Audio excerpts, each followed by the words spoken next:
The wind rattles a wooden cabin, its icy breath slipping through every crack. Outside, the prairie stretches like a frozen sea, endless and unforgiving. Inside, a single lamp flickers, and beneath buffalo hides, someone stirs, a fragile spark of warmth in a winter without mercy. On the edge of the frontier, survival wasn't about glory. It was about holding on. Nights sank far below freezing, with only a few logs, a handful of food, and heavy wool to keep life from slipping away. This was not the Wild West of gunfights and gold, but of frostbitten fingers, snow-choked trails, and quiet grit. Could you endure such a night, hearing wolves just beyond the firelight? Share your thoughts in the comments.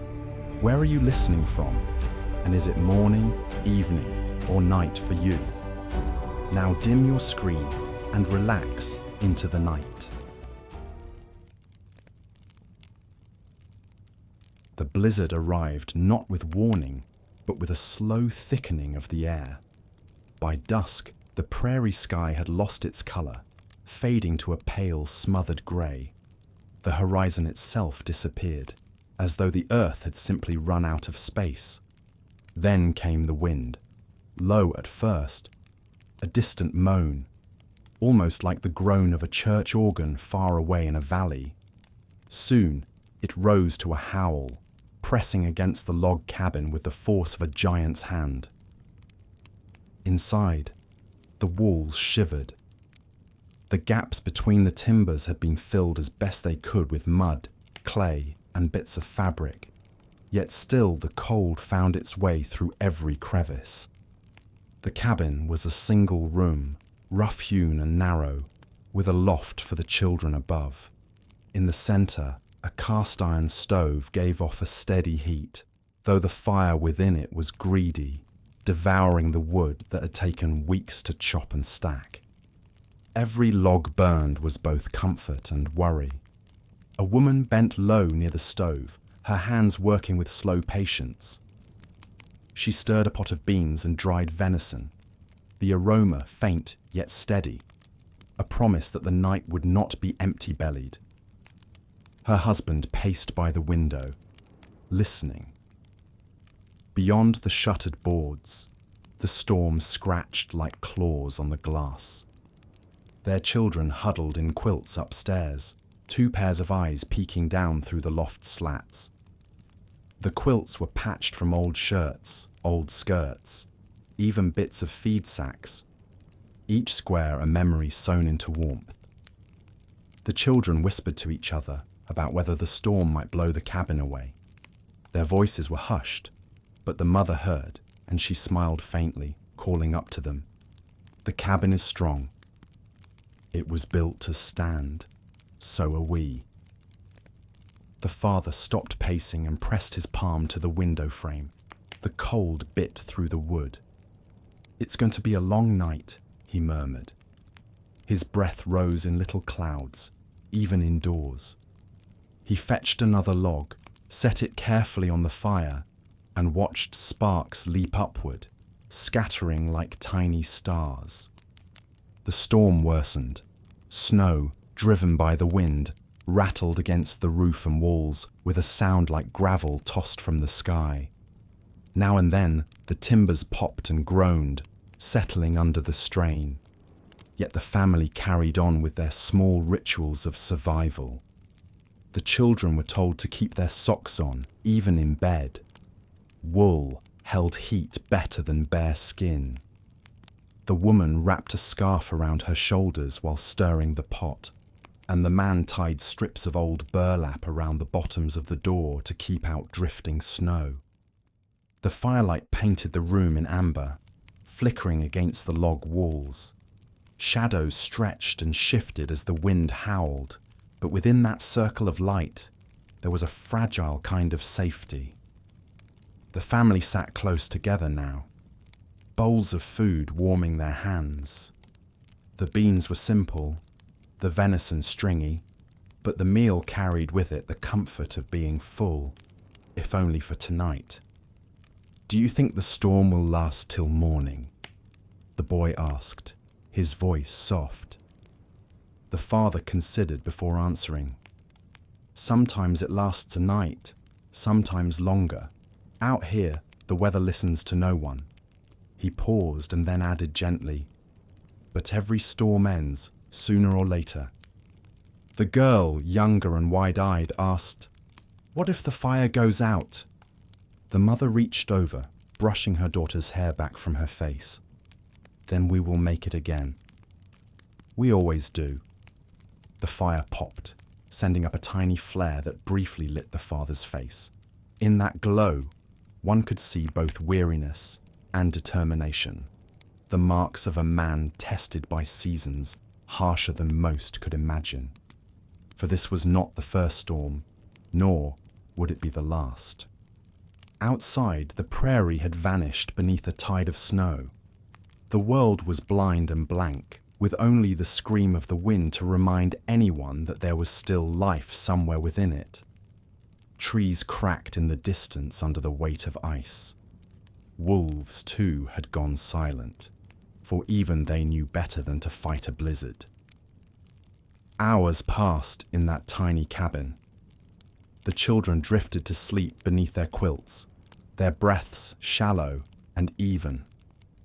The woman dozed in her chair, her knitting fallen into her lap. The man kept watch by the stove, feeding it one log at a time. Each time the flames rose again, he felt a small victory. Each ember was a reminder. Survival was not a grand conquest, but a string of small decisions, each one keeping death at bay for another hour. In the still moments between the shrieks of wind, the man could hear the faint drip of melting snow from the stovepipe, hissing as it met the heat. He leaned back, closed his eyes for a moment, and thought of spring. He thought of the prairie grass swaying golden, of horses running free, of the sound of meadowlarks singing. But then the wind rose again, and he opened his eyes to the truth. Winter had its hold, and the prairie would not release its grip for many weeks to come. Morning came slowly, not with light, but with the lessening of the storm's rage. The wind quieted to a whisper, though the snow still fell in gentle, heavy flakes. The world outside the cabin was transformed into a white wilderness. The door was nearly blocked, snow piled high against it. The man pushed it open with effort, a blast of icy air flooding inside. He stepped out onto the drift, the crunch beneath his boots sharp in the silence. The prairie stretched endless and pale, the horizon once again visible, but softened by haze. Not a bird stirred, not a tree branch moved. The land was frozen, but it was still theirs to endure. He drew in a breath that stung his lungs and looked back at the cabin, smoke rising, thin and steady, from the stovepipe. Inside, the children stirred, the woman set the pot to boil again, and the warmth of family life pushed back against the vast, indifferent cold. This was survival in the Wild West, not in battles or bravado, but in the quiet keeping of fire, in the faith that storms always pass, and in the small, stubborn acts of holding on. And as the man closed the door once more, sealing in the warmth, another night began its slow approach. The prairie would test them again, and again after that. Yet they had proven, once more, that they were not easily undone. The storm had passed, but the cold lingered like a shadow that would not lift. In the prairie winter, the snow did not melt overnight, nor did the frost retreat with the dawn. Instead, the land stayed still and white, the air sharp enough to sting the skin. Survival was not measured by the day's brightness, but by how well a family could hold warmth close and keep despair far away. Inside the cabin, the family clung to small comforts. Wool was chief among them. Scarves wrapped around necks, mittens that were stiff from years of mending, socks thickened from layer upon layer of yarn. Each garment carried its own history. The mother remembered when she had unravelled her wedding shawl, the one she had worn on a spring morning so many years before, and respun the threads into mittens for her son. He wore them still, the colour faded, but the warmth intact. Wool was not only warmth, it was survival stitched into every fibre. In the evenings, as the children slept, the woman took up her knitting needles again, clicking softly in the firelight.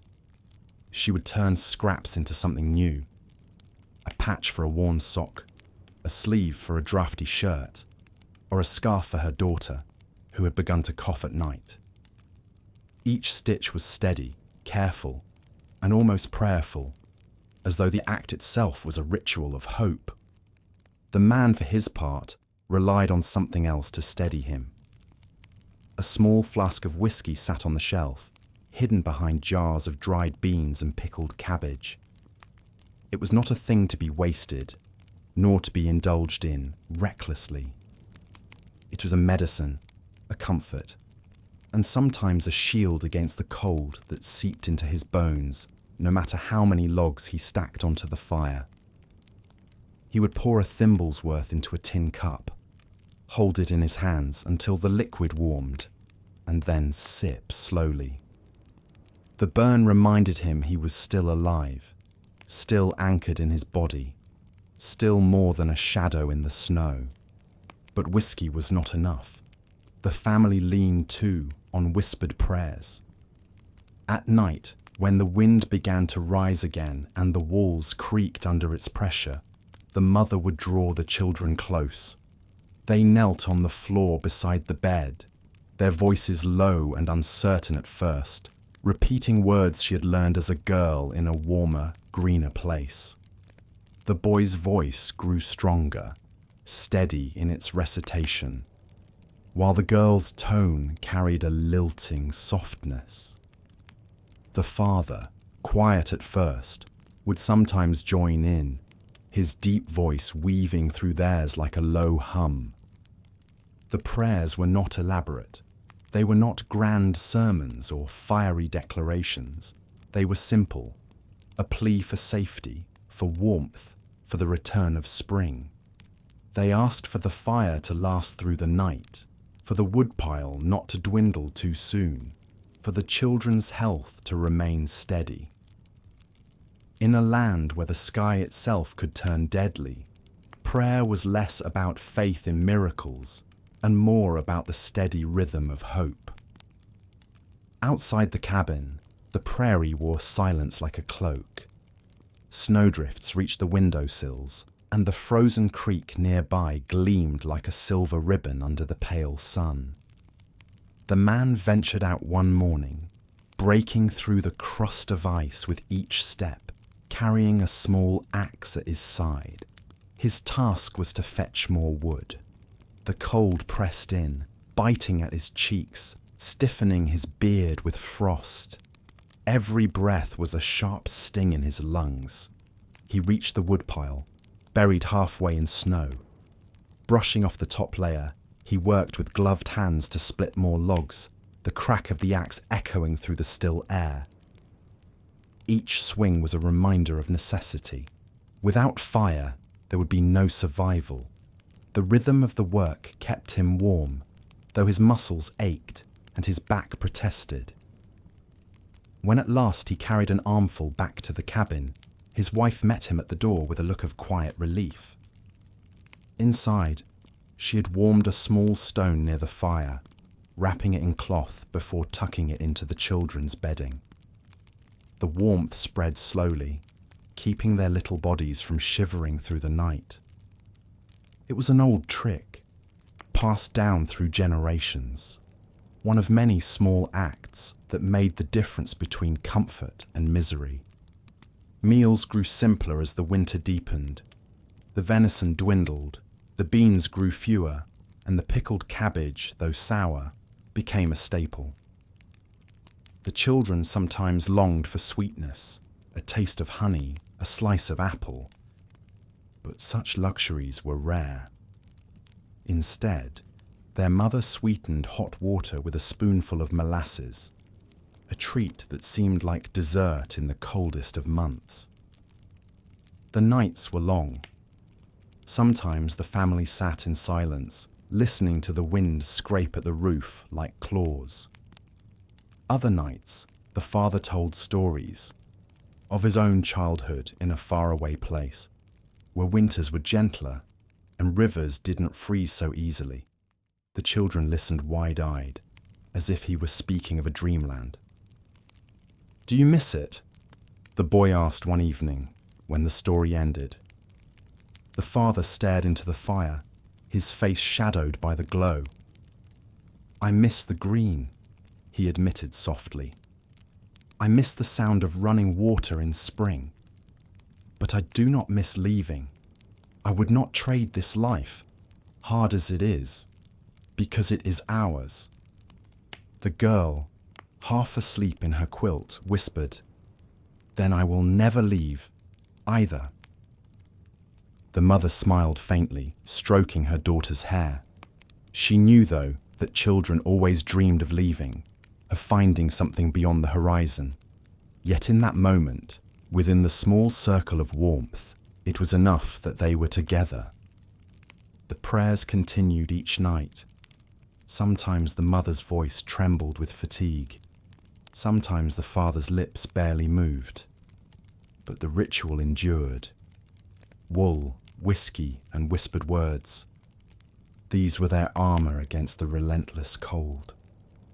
One particularly bitter night, when the wind shrieked louder than usual and frost crept like lace across the windows, the fire burned low. The woodpile inside was nearly gone, and the father had delayed going out, knowing the storm was too fierce. The children stirred restlessly in their sleep, their faces pale with chill. The mother lit the lantern, its glow dim but steady, and drew her shawl tighter. She whispered a prayer not just with words but with her hands, moving gently over her children's faces, smoothing their hair, pressing their quilts closer. Her husband sat silently, watching the flames struggle. Then he reached for the flask, uncorked it, and poured a drop of whiskey into a tin cup. He handed it to her.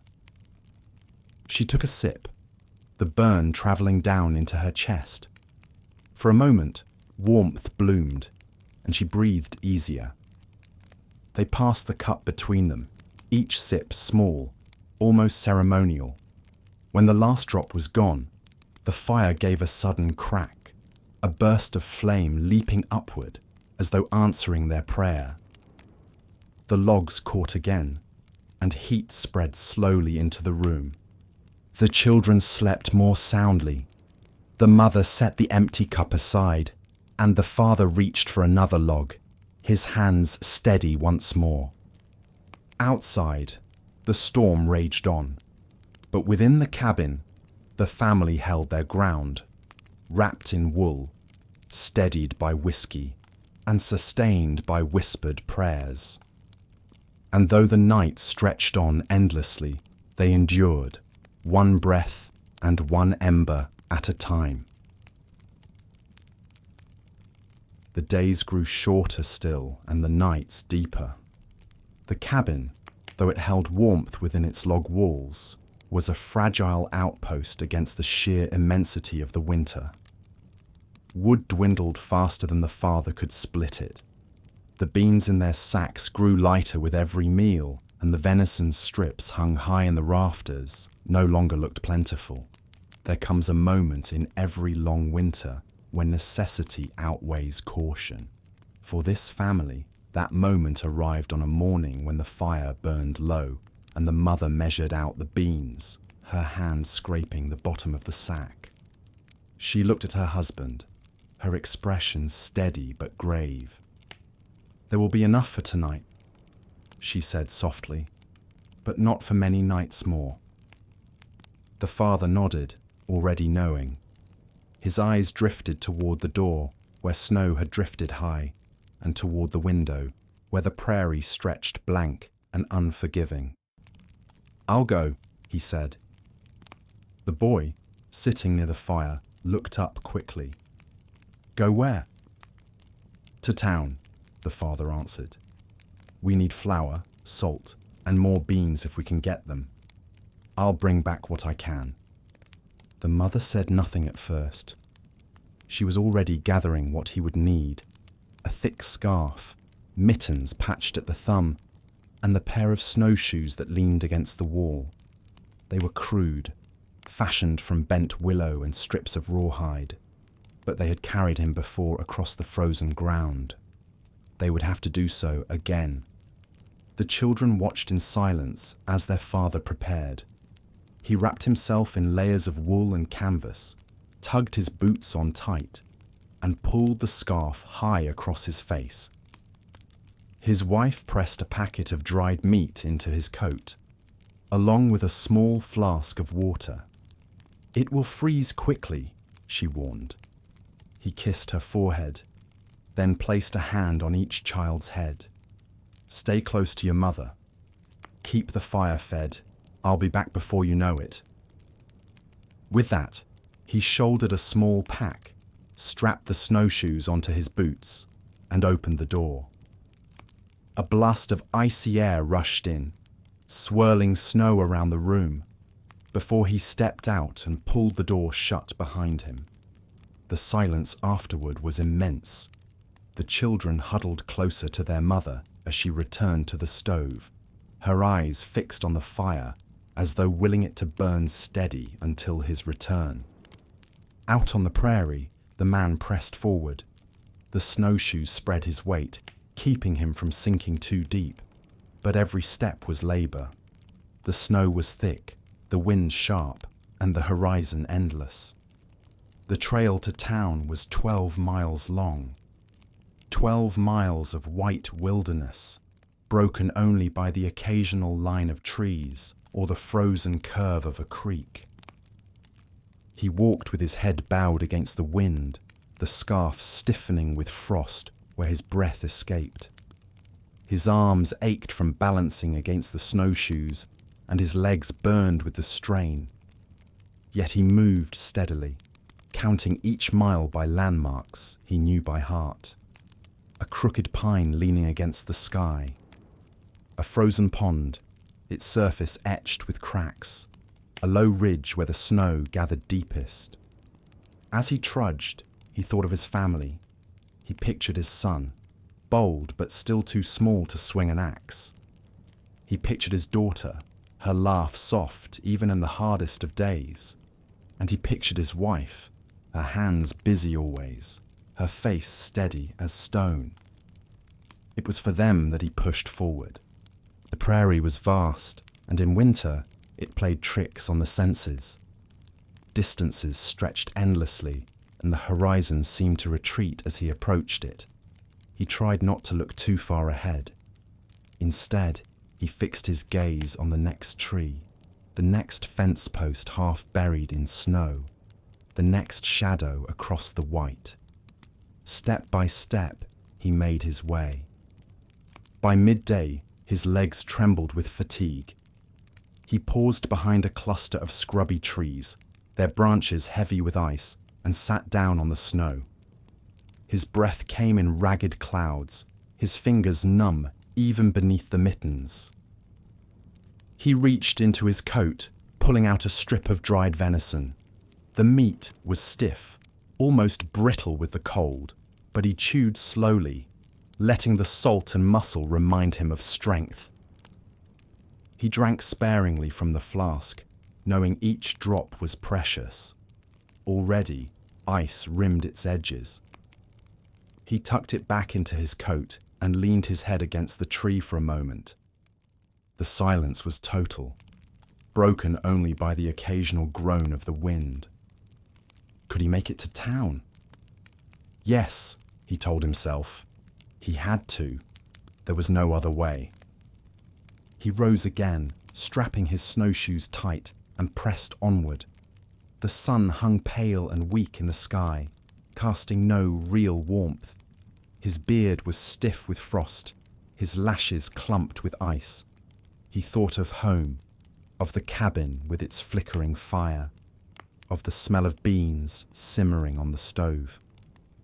The thought carried him another mile. But the prairie had its own ways of testing men. The trail bent near a creek, now frozen solid, and here the snow lay deeper than before. Each step sank him almost to the knee, the snowshoes straining against the weight.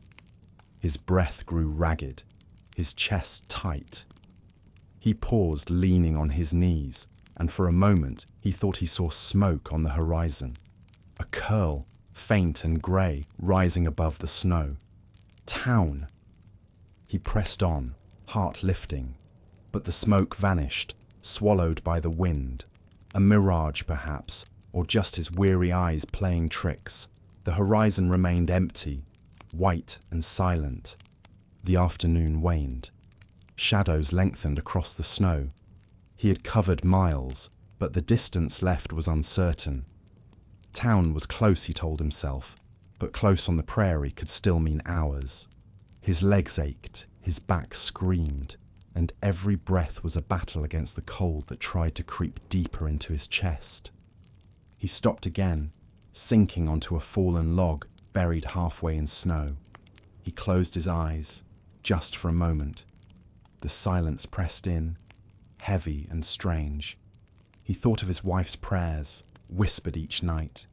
He thought of her voice, soft and steady, carrying hope into the darkness. "I will bring it back," he murmured to the empty air. "Flour, salt, beans. I will bring it back." The wind did not answer. He rose once more, forcing his body to move, step by step. The snow crunched beneath the rawhide of his snowshoes, the sound sharp against the silence. His pack was light, but the weight of expectation pressed on his shoulders heavier than stone. As night began to fall, the horizon at last shifted. A line of smoke, real this time, rose against the dim sky. Lights flickered faintly, far away but steady. Town. He was not lost in the white wilderness after all. Relief surged through him, though his body was nearly at its limit. He pushed onward, his legs trembling, his lungs burning, until the first fences of the settlement came into view. When he reached the edge of town, the lamps were glowing warm in the windows.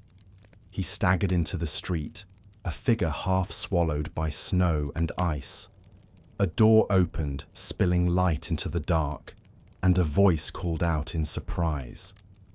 Hands reached for him, steadying him, pulling him inside. The warmth was almost unbearable after so many hours in the cold. His scarf was tugged free, his mittens loosened, his pack set aside. He sank into a chair, his body heavy with exhaustion, but his heart lighter than it had been in weeks. Tomorrow he would trade for beans, flour, and salt. He would strap his pack full and begin the long walk home. For now, though, he closed his eyes. The snowshoe trail had nearly undone him, but it had not taken him. He had found his way through the white silence. A trail to nowhere that, at last, had led him somewhere after all. And far away, in a small cabin buried in snow, his wife whispered her prayers into the firelight, not knowing that her words were already carrying him home. The man returned days later, weary but triumphant. His snowshoes dragged through the final mile, his pack heavy with flour, beans, and salt. When he opened the cabin door, a gust of frozen air followed him, but the children hardly noticed. They leapt from their quilts, their laughter filling the room like sudden sunlight. His wife's eyes glistened, relief washing over her features. though she said little. Words were unnecessary. He set the pack down by the stove, shaking snow from his shoulders. "It's not much," he admitted, "but it will keep us." The family gathered close as the mother unpacked each item with care, as though unwrapping gifts. A sack of flour, a pouch of beans, a small tin of salt. Simple things, yet precious beyond measure. The boy reached into the pack and pulled out a small surprise. A single jar of molasses, the glass wrapped carefully in cloth. His eyes lit up. The father chuckled, his breath still ragged. "Traded my gloves for it. Thought we might need a little sweetness." The girl clapped her hands, her face rosy with joy. For a moment, the harshness of winter seemed lighter, as though the cabin itself exhaled in relief. But survival was not a matter of one triumphant return. The supplies stretched only so far, and the days ahead demanded more than careful rationing. The prairie did not yield food easily in winter. Hunting was scarce, fishing near impossible with the creeks frozen over. Yet hunger pressed at the edges of their days, a constant reminder that the stomach cannot wait for spring. One morning, the father rose before dawn. The cabin was still, the fire a bed of glowing embers. He layered himself in wool and canvas once more, strapped on his snowshoes, and took up his axe. His wife stirred as he prepared to leave, her voice low. "Where will you go?" "The creek," he answered. "If I can break the ice, maybe I'll find fish beneath it." She nodded, though worry lingered in her eyes. He kissed her cheek, then stepped into the bitter air. The creek lay a mile away, a thin ribbon winding through the prairie. In summer, its waters danced over stones, alive with minnows and trout. But now it was silent, a solid sheet of ice beneath the snow. He cleared a spot with his axe, chipping away until the surface showed. Then he swung the blade down, sharp and steady, until a crack split across the ice. Water welled up, dark and frigid, steaming faintly against the cold. He lowered a line baited with scraps of venison, his breath clouding in the air. Hours passed. The wind nipped at his face, frost clinging to his beard. He shifted from one foot to the other, stamping to keep blood moving. His stomach growled, but the creek gave nothing. At last, a tug. His hands tightened, hauling the line upward. From the dark water emerged a flash of silver, a fish wriggling weakly in the frozen air. Relief surged through him. Not enough to feed them for long, but enough for tonight. Enough to remind him that the land, though harsh, could still provide. He caught two more before the day grew late. With numb fingers he strung them together and began the trek home. The snow squeaked under his boots, the horizon dim with the sinking sun. Each step felt heavier, but the weight of the fish buoyed him onward. When he returned, the children gasped with delight. His wife cleaned the catch quickly, her hands steady though red from cold water. Soon the scent of fish roasting over the fire filled the cabin. The children ate eagerly, their eyes closing in pleasure at each bite. It was not abundance, but it was enough. Still, hunger remained a steady companion in the days that followed. The fish were gone in a blink, and the beans and flour dwindled with each meal. The family learned to stretch everything. Thin soups made of bean broth, biscuits made from flour mixed with snow and fat, and portions carefully measured so none went without, though none felt full. The children grew quiet with it, their laughter softer, their movements slower. At night, their mother told them stories to distract from the gnawing emptiness. Tales of summers past, when the prairie grass grew tall and berries filled baskets until they overflowed. She spoke of warm evenings when fireflies blinked in the tall grass, and the children, listening with wide eyes, let themselves dream of sweetness again. One evening, the father decided to try the creek once more. The ice had thickened again, the hole frozen over. He hacked at it until his arms ached, but no fish came. The line hung limp in the water, ignored. His breath grew sharp with frustration. Hunger made patience harder to find. As he stood over the hole, staring into the black water, a thought crept into his mind. What if this winter never ends? But he shook it off. Winter always ended. It had to. Back at the cabin, the family prepared what little they had left for supper. The mother baked thin cakes of flour, barely thicker than paper, and set them on a hot stone by the fire. She divided them evenly, placing one on each tin plate. The children chewed slowly, savouring every bite, as though the thin cakes were feasts. Afterward, they huddled close to the fire, the father wrapping his arm around his wife's shoulders. He felt the sharpness of her bones beneath the shawl, thinner than when the season began. He pressed his face into her hair, inhaling the scent of wood smoke, and whispered, "We'll make it through." She nodded, but her silence spoke of her doubts. The days blurred into one another. Each morning began with the careful tending of the fire, the measuring of rations, the layering of wool. Each night ended with whispered prayers, their voices softer now, weaker with hunger, but no less steady. Then, one morning, as the sun rose pale and thin over the prairie, the father returned to the creek once more. He chipped away at the ice, his breath ragged.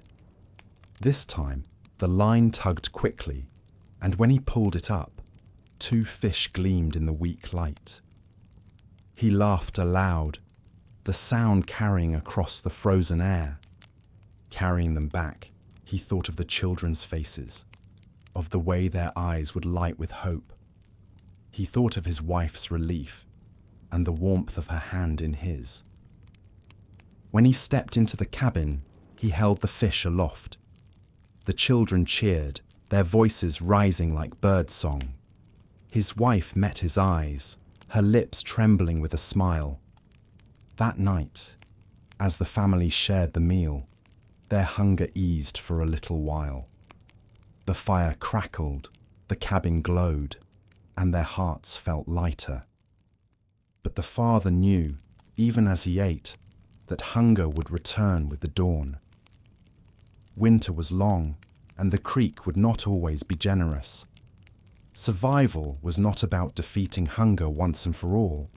It was about enduring it, day after day, with every thin cake, every fish, every whispered prayer. And so they endured, stomachs never quite full, but spirits unbroken. The morning broke pale and colourless, the prairie still buried beneath winter's weight. Inside the cabin, the family stirred slowly, their movements stiff from cold and hunger. The fire had burned low in the night, and the air inside the room was sharp enough to make their breaths visible. The father crouched near the stove, coaxing the embers back to life with careful breaths, while the mother pulled her shawl tight around her shoulders and moved quietly to prepare what little food remained.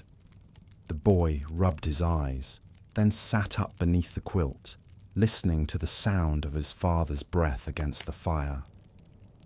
He had begun to notice more and more the strain in his parents' faces, the lines carved deep by worry, the way their hands trembled slightly as they worked. Still, they never spoke of despair, not in front of the children. Their words were always steady. even if their eyes betrayed the truth. That morning, as the father stepped outside to fetch wood, he paused. Across the wide white expanse, the horizon seemed blurred, as though the land itself were smudged. Then, above a distant ridge, he saw it. A thin column of smoke, rising steadily into the sky. Smoke. It was not from his own chimney, nor from the town miles away. This was closer, perhaps a few hours' walk, though distance was hard to judge in the shifting light of snow. He narrowed his eyes, studying it. The smoke was steady, not wild as from a fire, but controlled, as from a cabin, a camp, or someone else enduring this same bitter season. He returned inside, stamping snow from his boots. His wife looked up. "You're frowning," she said gently. "There's smoke on the hillside," he replied, setting the logs down by the stove. The boy's head snapped up, wide-eyed. "Other people?" "Perhaps," the father murmured. He glanced at his wife. "We are not the only ones braving this winter." The thought lingered in the cabin all morning. Smoke on the horizon meant life, but it also carried questions. Were they neighbors, travelers, or strangers passing through? Were they friendly or desperate? In the Wild West, a new presence could mean help or danger. By midday, the father decided to investigate. He strapped on his snowshoes once more, tightened his scarf, and prepared to set out. His wife placed a hand on his arm, her eyes holding his. "Be careful," she whispered. He nodded, kissed her cheek, and then leaned down to press his lips against each child's hair. "I'll be back before the sun sets." The boy tugged at his sleeve. "Bring them here, if they're good people." The father smiled faintly. "We'll see." He stepped into the white wilderness, the snow crunching beneath his weight. The air was sharp, cutting against his cheeks. He fixed his eyes on the thin ribbon of smoke, guiding himself across the ridges and frozen gullies. Each step was steady, though the distance stretched longer than it seemed at first. The prairie was silent except for the groan of the wind and the creak of his snowshoes. Now and then, a crow passed overhead, its cry harsh against the emptiness. Otherwise, there was nothing, only the endless expanse of white. At last, as the afternoon sun hung low, he reached the hillside. The smoke rose from a small camp, half hidden among a cluster of trees. A canvas tent stood there, its sides stiff with frost, and a man crouched near a fire, feeding it with sticks. The stranger looked up quickly at the sound of snowshoes approaching. Their eyes met. For a moment, neither spoke. The father raised a hand slowly, palm open. "Good day." The man by the fire hesitated, then nodded. His face was gaunt, his beard thick with frost. "Good day," he answered, his voice rough. The father stepped closer, though not too close. He studied the stranger's camp, simple, almost desperate. The tent was worn, patched in several places. A horse stood tethered nearby, ribs showing faintly through its coat. "You're wintering here?" the father asked. "Trying to," the stranger said with a weary shrug. "Name's Harris. Been on the trail too long. Snow caught me before I reached the settlement." The father nodded, understanding. He had seen men undone by winter before. "You're alone?" Harris's eyes flickered toward the horse. "Just me and him." He paused, then added, "What about you?" "I've a cabin, a wife, and 2 children." The stranger's face softened. "Family," he murmured. "That's good. Better than facing this cold alone." The father crouched near the fire, feeling the faint heat. Do you have enough to last? Harris let out a dry laugh. Barely. Salt pork's running low. The horse won't last the winter if I can't feed him. His eyes, hollow yet hopeful, searched the father's face. And you? We manage, the father said simply. He would not reveal too much. Survival in these lands was as much about caution as kindness. They sat in silence for a time, the fire crackling between them. The prairie stretched white in every direction, the sky dimming toward evening. Finally, the father stood. You'll see my smoke to the east, he said. If the storm worsens, you're welcome to knock. Harris looked up, surprise flickering in his tired eyes. That's kindness I don't expect. It's the kind we need, the father replied. He adjusted his scarf and began the long walk home. When he returned to the cabin, the children rushed to the door. Who was it? The boy demanded eagerly.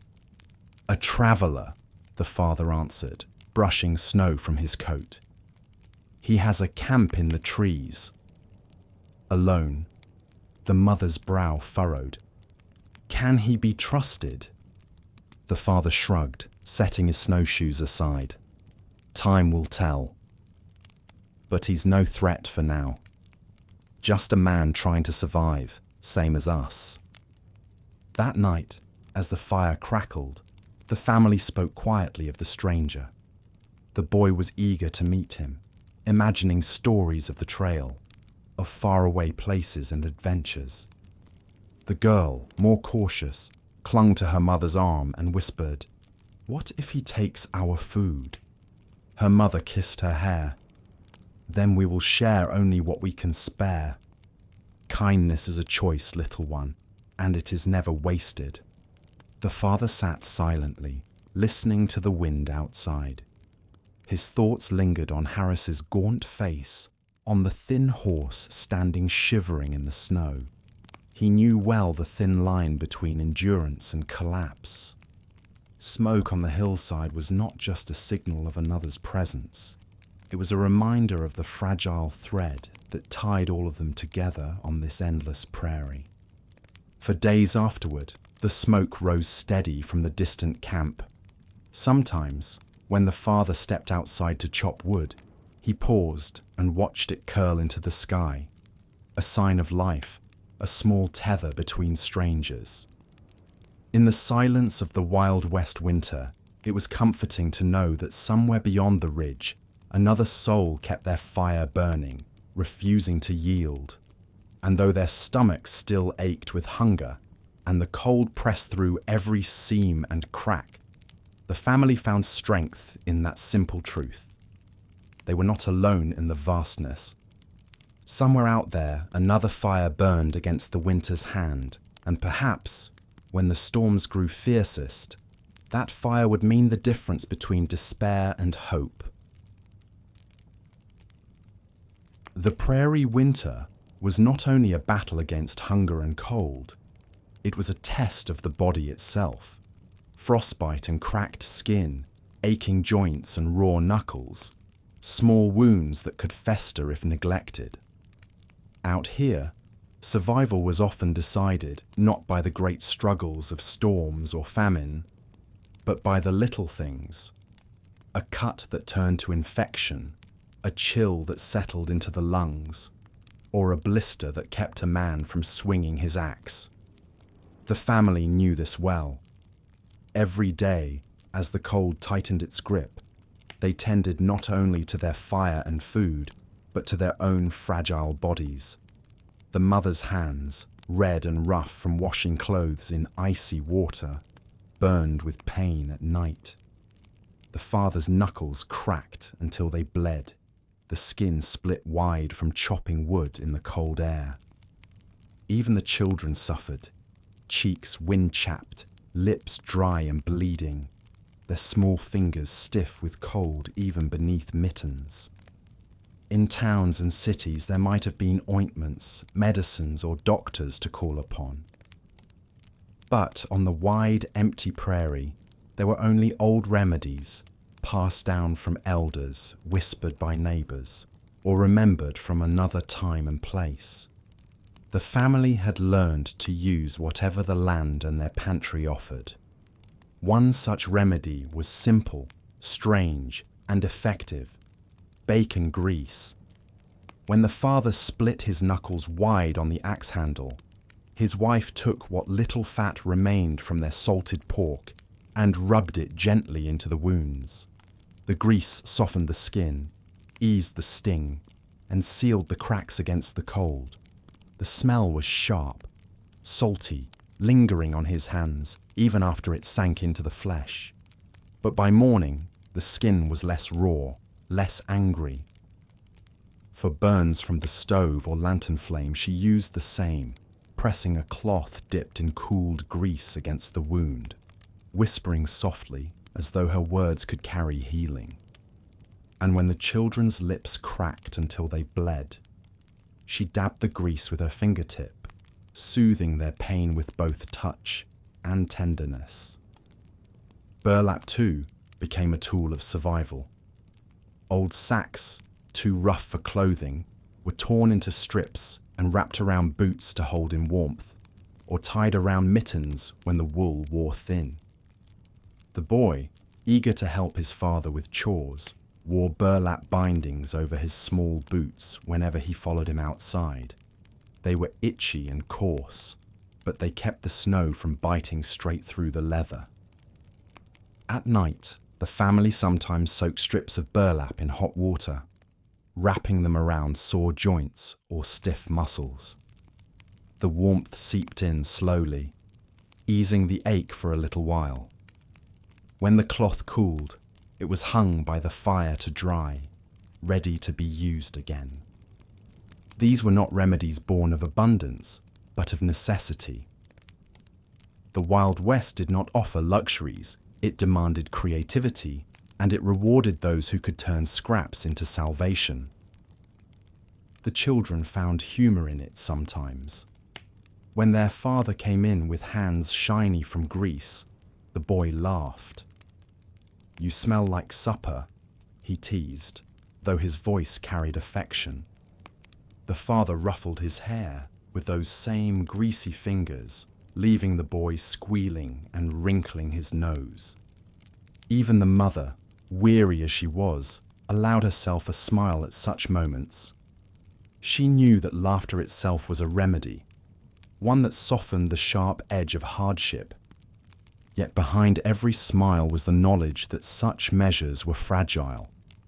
A deeper wound, a sickness in the lungs, or a fever that would not break. These things could not be mended with burlap or bacon grease. Those were the true dangers of winter, lurking in every chill draught and every stumble on the ice. One evening, the girl coughed long and hard, her small body trembling with it. Her mother held her close, listening with worry in her eyes. The father stirred the fire higher, as though heat alone could ward off illness. They had no doctor to call, no medicine to fetch, only warmth, rest, and prayer. The mother brewed a tea from dried willow bark, pressing the bitter liquid to her daughter's lips. "It will help," she whispered. The girl grimaced at the taste but swallowed. Later, she slept more peacefully, her cough quieter in the night. The mother lay awake for hours, listening to the sound of her breathing, her prayers unspoken but constant. The father, too, bore his share of hidden pain. His shoulders ached from chopping wood, his back stiffened with each dawn. Yet he said nothing, only wrapped his hands tighter in burlap, smeared them with grease, and pressed on. To stop would be to surrender, and surrender had no place here. The children, though young, learned the lessons of resilience. They watched their parents make do with little and understood that comfort was not given, but created. When the boy's mittens tore at the thumb, he wrapped the gap himself with a scrap of burlap, proud of his handiwork. When the girl's lips split again, she asked for the grease without complaint, as though it were as ordinary as honey. In this way, the cabin became a place where ingenuity stood in for luxury, where scraps and remnants became lifelines. Each act of care, grease rubbed into a wound, burlap tied around a boot, a tea brewed from bitter bark, was more than survival. It was love, woven into the smallest gestures. On nights when the wind roared outside and the fire burned low, the family sat close, their hands wrapped in grease, their boots bound in burlap, their hearts held together by something stronger than either, the quiet determination to endure. And though the remedies were humble, they carried with them a power no storm could strip away. For in each act of mending, in every patch and poultice, was a promise that even in the harshest winter, they would not let go of one another. Nights on the prairie were long. When the sun slipped behind the horizon, it was as if the whole world went silent, swallowed in darkness, broken only by the groan of wind and the occasional cry of an animal in the distance. Inside the cabin, the family gathered close, the single lamp flickering, the fire crackling in its steady rhythm. Yet even in the glow of warmth, the shadows of winter pressed in. The children's loft was piled with quilts, and over them lay a heavy buffalo hide, coarse on the outside, but warm enough to hold back the bitter air. The hide had been traded years earlier, a prized possession that had travelled with them across plains and valleys. It smelled faintly of smoke and earth, a reminder of the animal that had once roamed the open land. Beneath it, the children whispered to each other, their voices hushed but filled with the kind of dreams only the young could still hold. "Do you think the winter will end soon?" the girl asked, her breath puffing in the dim air. The boy shifted, pulling the quilt tighter under his chin. "It always ends. Father says so. Spring will come, and the grass will grow tall again." "But what if it doesn't?" she pressed, her voice trembling just slightly. He was quiet for a moment. Then, in the darkness, he whispered, "Then we'll make it through anyway." The girl clung to those words, even if they wavered. The whisper beneath the buffalo hides was a shield, fragile but real. Down below, their parents spoke softly by the fire, their words carrying just enough for the children to catch. They did not speak of despair, though their faces carried its shadows. Instead, they murmured about chores, about how much wood was left, how many beans remained, when to try the creek again. Practical things, but laced through with quiet worry. Sometimes when the talk grew heavier, the mother would pause, her eyes lifting to the loft, making sure her children were asleep. Only then did she let her voice tremble. "They're growing thinner," she whispered once, staring into the flames. "Their cheeks are hollowing." The father rested a hand on hers, calloused and rough.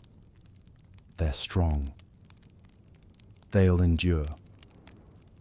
His voice was steady, though his gaze betrayed his fear.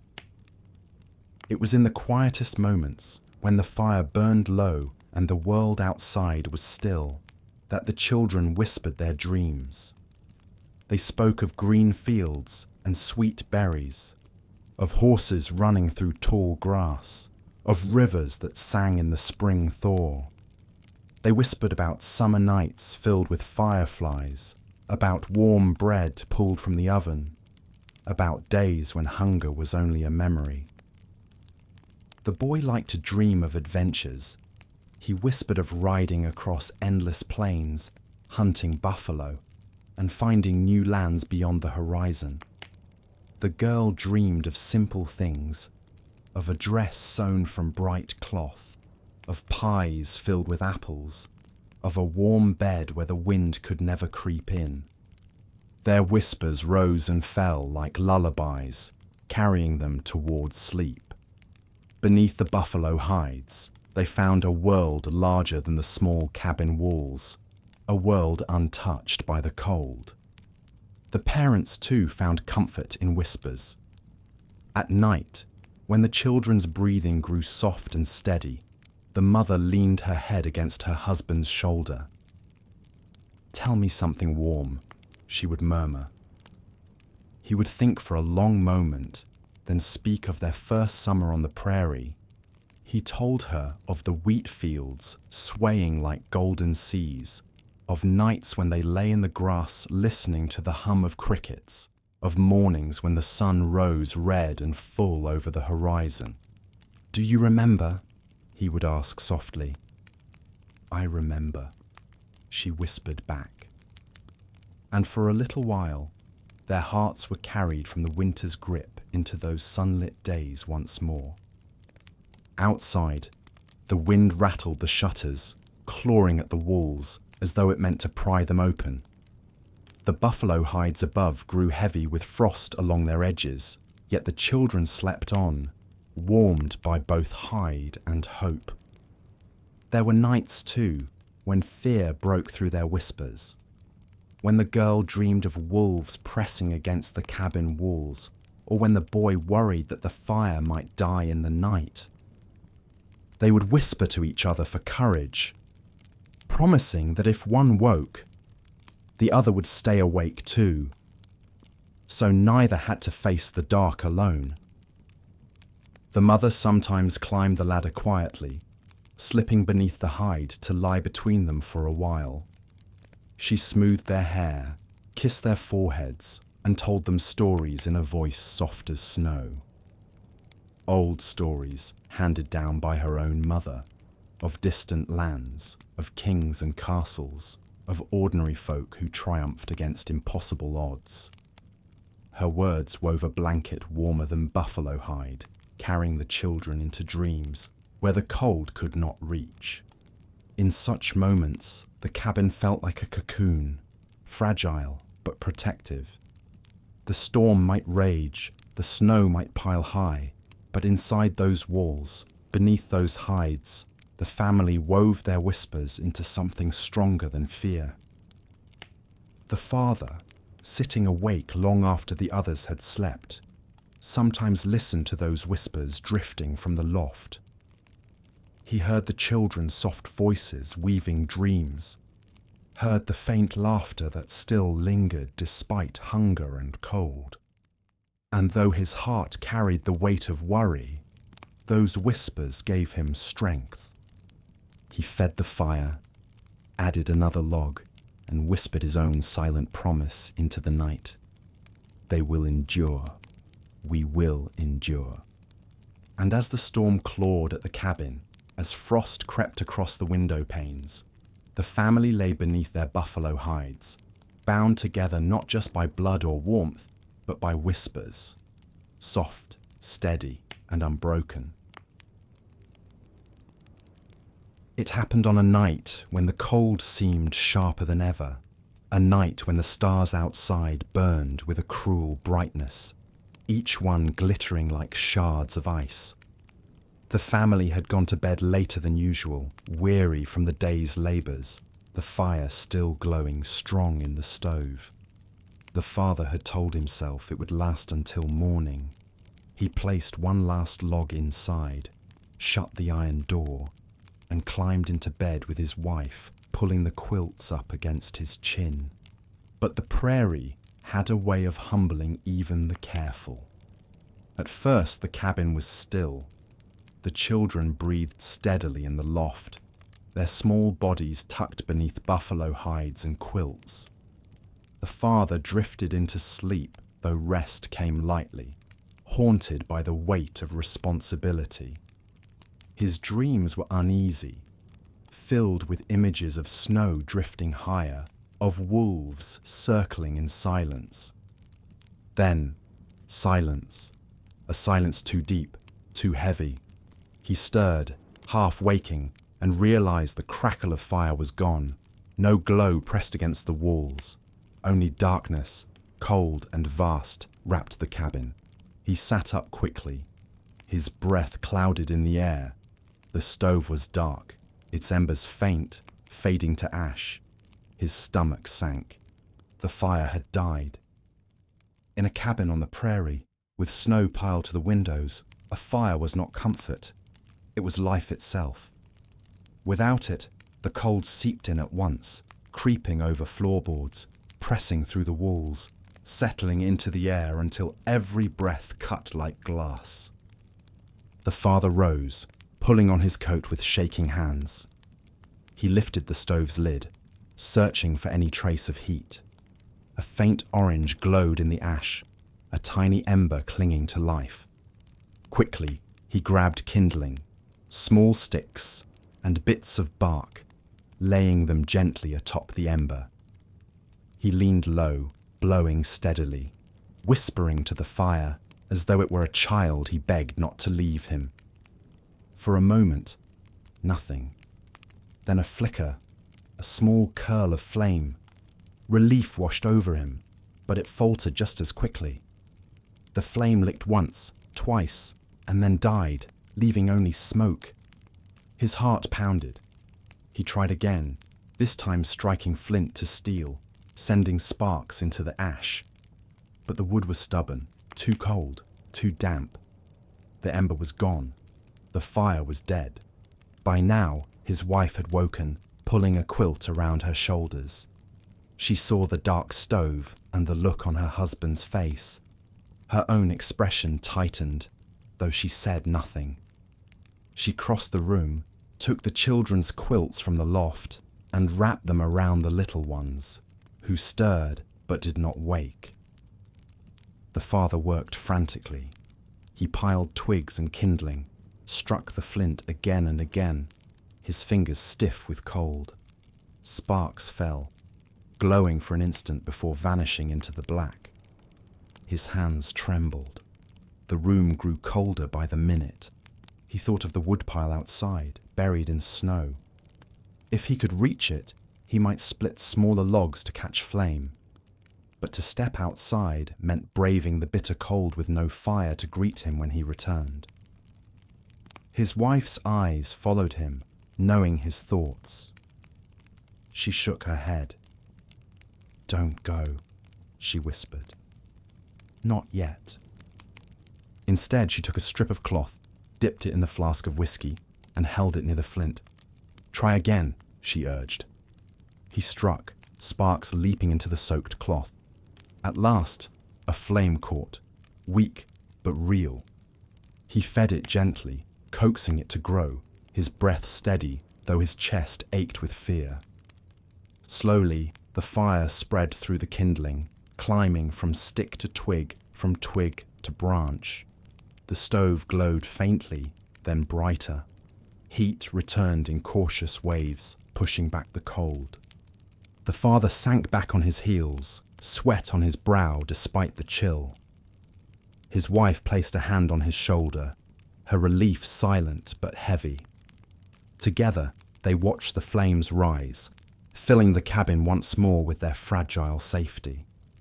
Yet the memory of that silence, that moment when the fire died too soon, would linger. The children woke the next morning, unaware of how close they had come to waking in a frozen room. They stretched, rubbing their eyes, yawning as though the night had been ordinary. Their parents exchanged a glance but said nothing. Some truths were too heavy for small shoulders. Still, the lesson was learned. From that day forward, the father tended the fire with a vigilance that bordered on devotion. He rose in the night to check the embers, fed them with care, and never again trusted that one log alone would last until dawn.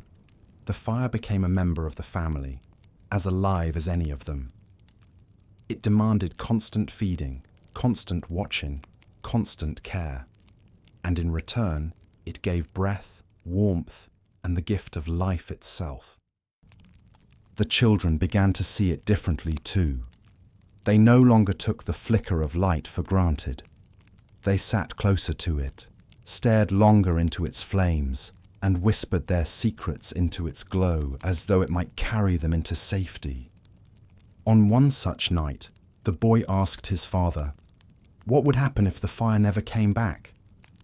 His father hesitated, then answered honestly, then we would find another way. We always do. The boy nodded, though his eyes remained fixed on the flames, wide and solemn. The fire was fragile, but it was also a teacher.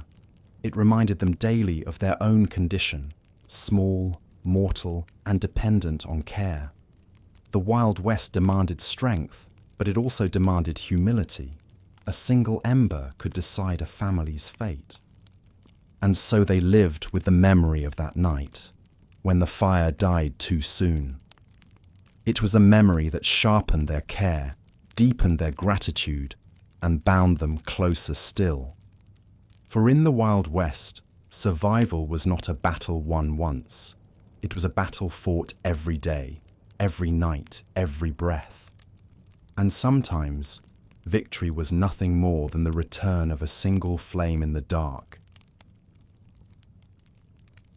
Sunday mornings were different, even in the heart of winter. The days blurred together in the rhythm of survival.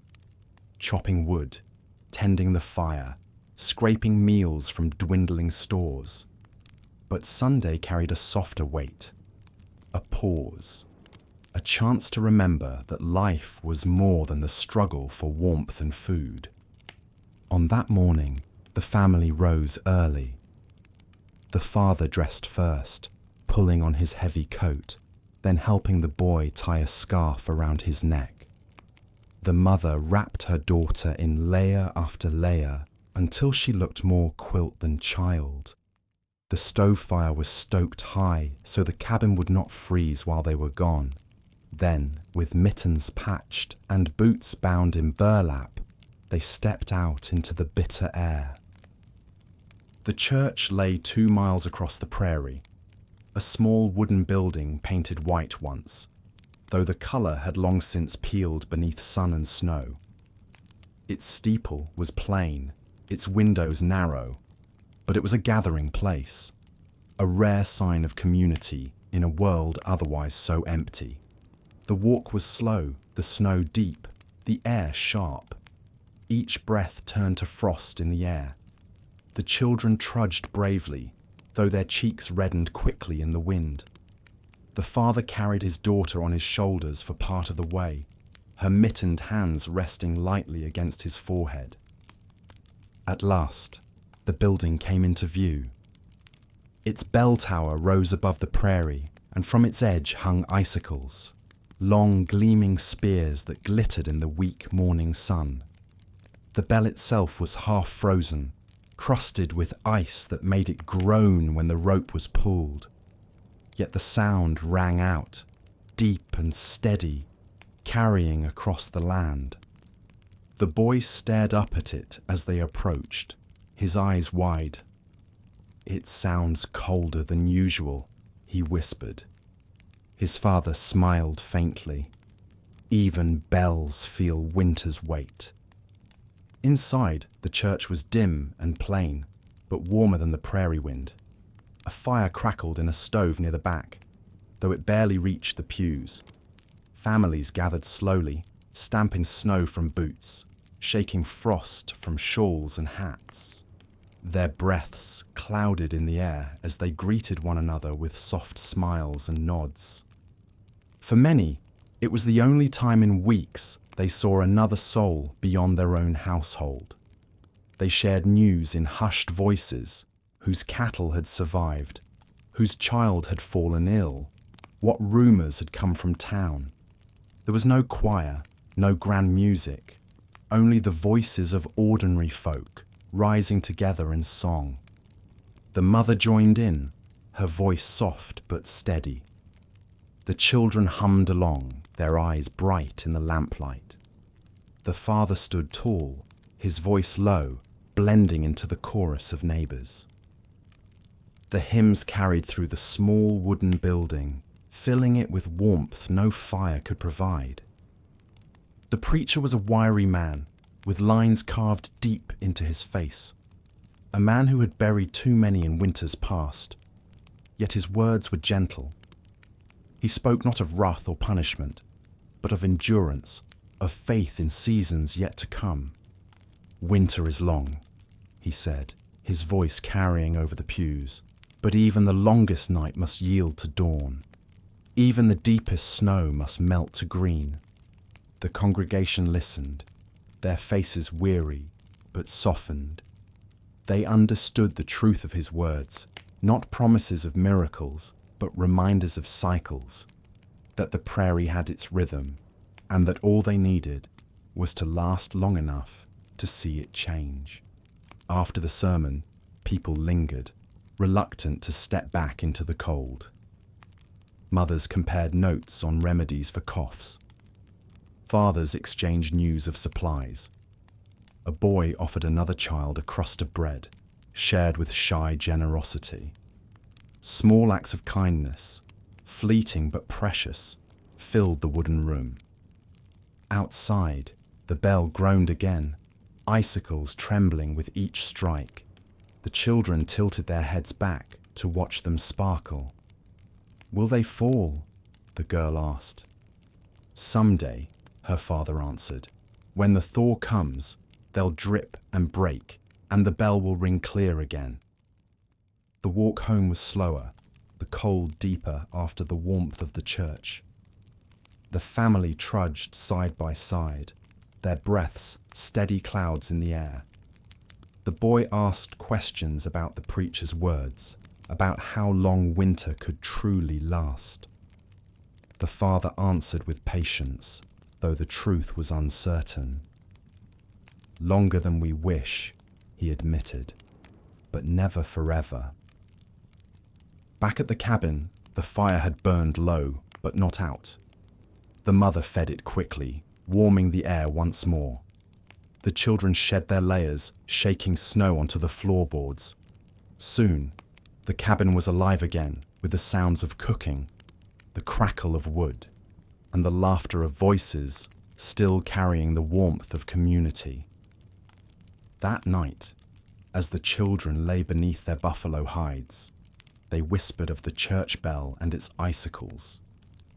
The boy imagined them falling all at once, shattering into 1,000 shards of light. The girl wondered if spring would truly come as soon as they melted. Their whispers carried them toward dreams of warmth, of bells ringing clear in the air without the weight of ice. The parents sat by the fire, their hands entwined. The mother closed her eyes, still hearing the echo of voices lifted together, a reminder that they were not alone in their struggle. The father stared into the flames, thinking of the bell, its heavy icicles, and the truth hidden in their weight. Every burden, no matter how great, would one day break. And so, as the prairie slept beneath its blanket of snow, the cabin rested in the glow of faith. Not loud, not desperate, but quiet and steady. A faith as fragile and as enduring as the bell itself, waiting for the thaw. The wind had a sound to it that winter, a hollow cry that seemed to echo through every crack of the cabin.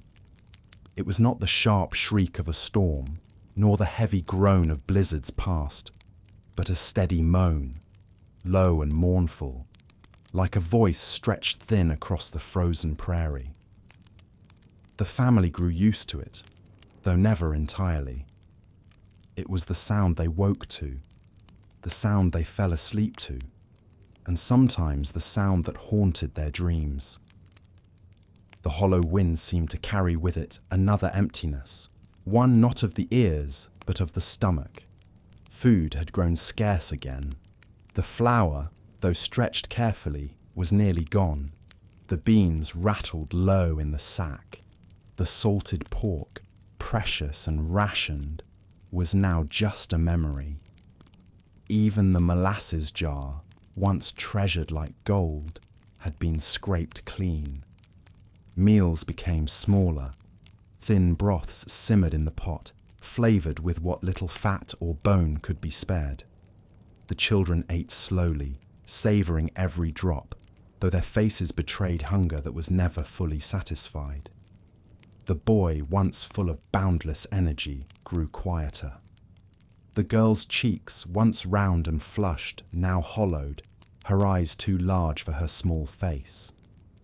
The mother tried to hide her own hunger, giving her portion to the children when she thought her husband was not watching, but he saw. And though he said nothing, his heart ached with both love and helplessness. One morning, he rose before dawn. The fire was low, casting only a faint glow. He pulled on his coat and boots, wrapped his scarf tightly, and stepped into the brittle air. The wind cut across his face like a knife. He trudged toward the ridge beyond the cabin, hoping to find signs of game.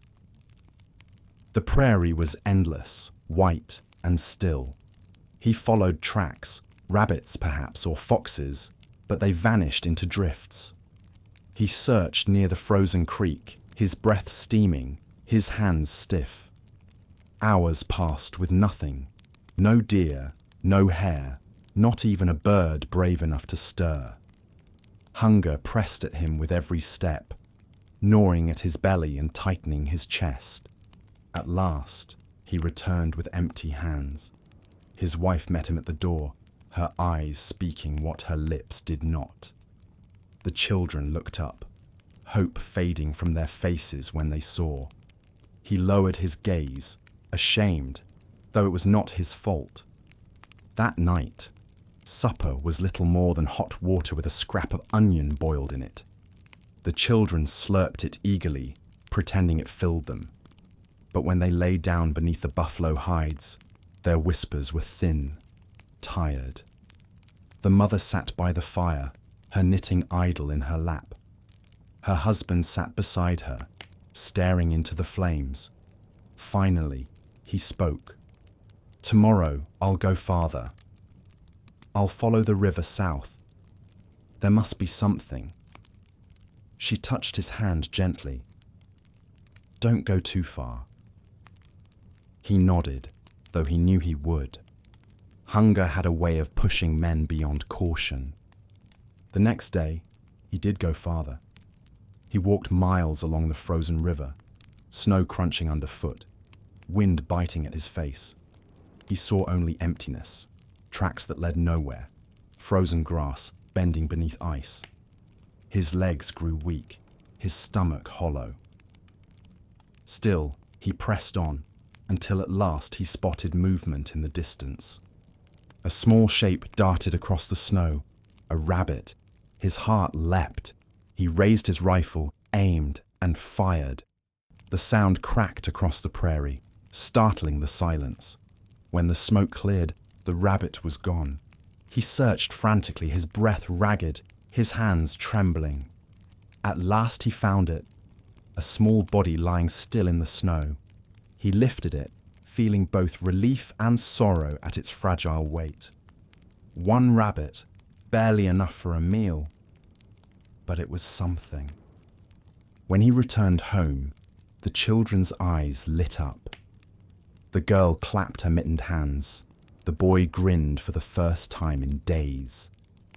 Their mother took the rabbit gently, her hands steady as she prepared it. That night, the pot bubbled with stew richer than any they had tasted in weeks. The meat was small, but the flavour was full, and for once their bellies felt close to satisfied. They ate slowly, savouring each bite, as though afraid the taste might vanish. When the meal was done, they sat by the fire with a warmth deeper than the flames could give. But hunger was never far. The next day, the emptiness returned, sharper than before. The boy asked quietly if there might be another rabbit, but his father only shook his head. "We'll see," he said, though he knew how slim the chances were. The days passed in this rhythm, long walks into the white silence, rare returns with something small, more often with nothing. Each meal was an act of calculation, each bite measured with care. Hunger became a constant companion, an ache that dulled the senses, that weighed on every thought. Yet even in hunger, there were small moments of grace. One evening, the boy found a frozen berry bush, half buried in snow. He picked what few shriveled berries clung to it, his hands stiff with cold. He brought them back proudly, and though they were bitter, his mother boiled them into a thin tea. The children drank it as though it were a feast, their faces bright with pride. Another night, the girl placed her small hands on her mother's belly. "You gave me your bread," she whispered. Her mother only smiled and kissed her forehead, though her own stomach twisted in emptiness. The wind outside never stopped. It moaned against the cabin, a hollow song that seemed to echo their own hunger. Sometimes, in the quiet hours of night, the father lay awake listening, his heart heavy. Yet he also listened to the steady breathing of his children, to the warmth of his wife beside him, and he knew hunger was powerful, but so was love. They endured the hollow winds and the hollow stomachs together, one day at a time. And though their bodies weakened, their bond grew stronger. For on the prairie, survival was not only about food or fire. It was about holding on to one another, even when everything else seemed empty. It began with a sky that looked heavy, as though the clouds themselves were tired of holding back what they carried. The prairie had known storms before, winds that howled, snows that smothered, cold that bit into bone. But this storm was different. From the moment the father stepped outside that morning, he felt it in the air. It was too still, too sharp. Even the crows had gone silent. He returned to the cabin, stamping the snow from his boots. "It's coming," he said simply. His wife looked up from the stove, her hands pausing on the spoon. She nodded. The children froze at the tone in his voice, sensing the weight of his words. By noon, the wind had risen. Snow fell in hard, slanted sheets, driven across the prairie like sand on a shore. The cabin shuddered against the gusts, its shutters rattling, its seams groaning. Inside, the family drew closer to the fire, quilts pulled tight around their shoulders. The father checked the door again and again, shoving burlap against the cracks, nailing planks tighter across the window frames. His movements were brisk, steady, though his heart pounded. He had lived through storms before, but this one had a sound to it, a roar, deep and relentless, like the growl of some great beast prowling across the land. As the storm thickened, the children asked questions. "Will it stop by morning?" the girl whispered, her wide eyes fixed on the window. Her father rested a hand on her hair. "Every storm stops," he said gently, "but not always by morning." Through the endless curtain of snow, he thought he saw movement, a shadow where no shadow should be. He pressed his face to the window, straining against the frost. Yes, there, shapes in the white. Horses. At first, he thought it a trick of the eye, some strange shifting of snow. But no, the forms moved slowly, heads bowed against the wind. Their manes were stiff with frost, their bodies hunched with weariness. They struggled forward, half buried already in drifts, their breaths steaming faintly before being whipped away by the gale. The father's chest tightened. These were not wild horses. They wore the marks of saddles and harnesses, though the leather hung loose and stiff with ice. No rider guided them. They had been abandoned, or else had broken free, wandering lost into the heart of the storm. He called for his wife. She came to the window, eyes widening at the sight.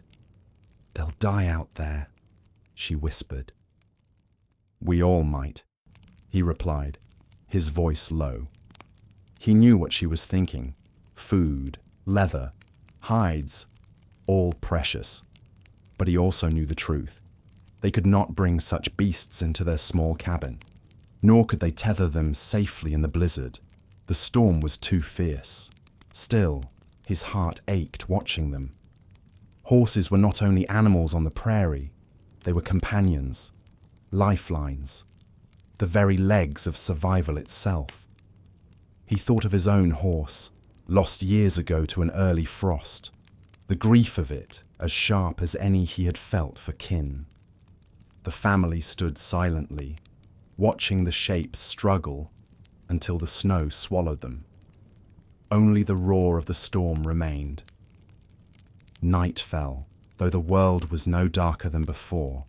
The snow itself glowed faintly, lit by the dim light of a veiled moon. Inside, the fire burned hot, but the wind pressed cold through every seam. The children lay in their loft, whispering of the horses they had seen. "Do you think they'll find shelter?" the boy asked, his voice hushed. His sister shook her head beneath the quilts. "The snow is too deep. They'll sink." Down below, the parents sat close by the fire. The mother's knitting lay idle in her lap. The father stared into the flames, his jaw tight. In the small hours of the night, the storm grew fiercer still. Snow drove sideways, hissing against the roof, piling higher and higher. The wind howled like wolves circling unseen. And then, beneath it all, came a sound. Faint, muffled, but real. A cry. The father rose, moving to the window. He pressed his ear to the wall, straining to hear. Yes, there it was again. A whinny, desperate and broken, carried faintly through the storm. His wife caught his arm. "Don't," she whispered. But his heart pulled him. He could not bear the thought of such creatures freezing, struggling against snow they could not master. Horses were not meant to die like this, buried in silence. Still, reason prevailed. To step outside would be madness. The storm would swallow him as surely as it swallowed the horses. He clenched his fists, every muscle tense, and forced himself to stay. He turned from the window, his face hollow. By dawn, the storm had passed. The prairie lay silent, smothered beneath drifts as high as the cabin's windows. The air was still, bright, and biting cold. The father stepped outside with a shovel, his breath rising sharp and fast. Each step sank him knee-deep, the snow crunching like glass. He walked toward the ridge, following faint impressions in the drifts, shapes where hooves had once pressed, now blurred by the night. He pushed forward, heart heavy, and then he found them. 3 horses lay half buried, their bodies stiff, their manes crusted with frost. Their eyes were closed, their breaths long since stilled. Snow had claimed them, smoothing their forms into the white. The storm had buried them alive, and now only silence remained. The father stood for a long time, the shovel heavy in his hands. He bowed his head, whispering a prayer, not only for the beasts, but for himself, for his family, for all who fought against the endless winter. Then, slowly, he returned to the cabin. The children asked what he had seen. He knelt before them, his voice gentle. "They're gone," he said. "The storm took them." The girl's eyes filled with tears. The boy looked away, his jaw tight. They both understood more than their years should have allowed. That evening, the father spoke softly by the fire. "This land is not cruel by design," he told his children. but it does not forgive. We must be its students, not its masters. If we forget that, it will take from us as it took from them. The children listened, their faces solemn in the firelight. Beneath the buffalo hides, their whispers that night were not of dreams, but of horses, strong, proud, and lost to the snow. And though sorrow hung heavy in the cabin, there was also a quiet strength, for the family knew they had witnessed more than death. They had seen a lesson written in the drifts, a reminder of the thin line between survival and surrender. The storm had buried the horses, but it had not buried them, not yet. The storm that buried the horses left behind more than sorrow. It left behind silence. The prairie, smoothed by snow, stretched into a white horizon with hardly a ripple, as if the earth itself had fallen asleep. The air was sharp and biting, yet still.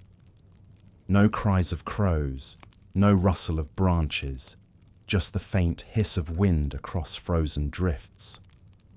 In that stillness, the family's cabin stood like an island in a vast, pale ocean. It was strong, built from thick timbers hewn with care, but even so it creaked and groaned beneath the weight of snow pressing against its roof and walls. Each gust that passed carried a whisper of warning. This house was their lifeline, yet also fragile against the immensity of winter. The father knew their cabin was stronger than many. He had seen others, neighbors and travelers, trying to survive in less. Some lived in dugouts, carved into the side of hills, where dirt walls held back the wind, but also seeped damp into every corner.